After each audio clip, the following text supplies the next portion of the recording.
Saka mambo ndingambo Shift iri ndingambo Adira mukambo kuti kundapane mutambo Manje Daida katsitsa Pamwe daindiri member Daindi chitambira kamari kanga January to December Hoi Koma tiri muhei Tiri kumanya mutsinga muhei Amwari vakandipa design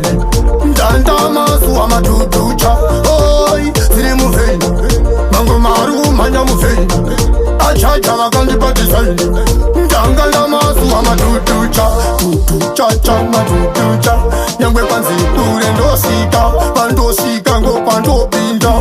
Aiwa Saiganda Hey Humpty Dumpty Kutuka kumba Umezili empty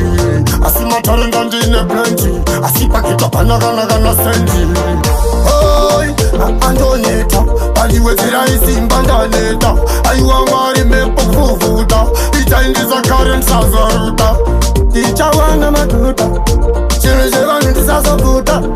Talandaka uya nakashuta Ichai kuti bibi gare yakashuta Oi Koma tiri muveni Tiri kumanya mutsinga muveni Amwari vakandipa design Ndanda masu amaduducha Oi Tiri muveni Mango maru kumanya muveni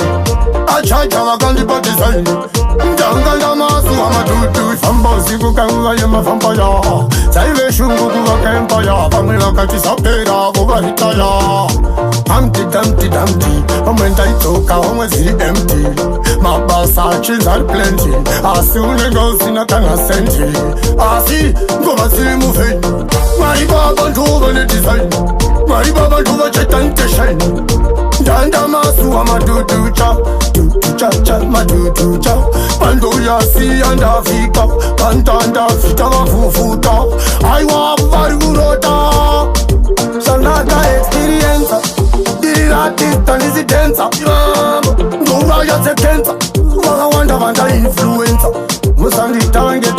tambe Angeka igondo kwangu ndifambe Changu shungi kutora mkombe Kugaroba tanzi kuprovandi rombe January to December Hoi Ngoma tiri muhei Tiri kumanya mutsinga muhei Amwari vakandipa design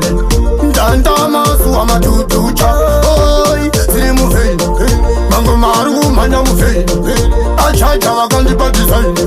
Ndanga na masu amaduducha Duducha maduducha Nyangwe panzi kure ndosika Pandosika ngo pandopinda Aiwa Saiganda Hey Humpty Dumpty Kutuka kumba umezili empty Asimatarenda ndine plenty Asipakita panagana sendi Hoi Andoneta Aliwezera isimba ndaneta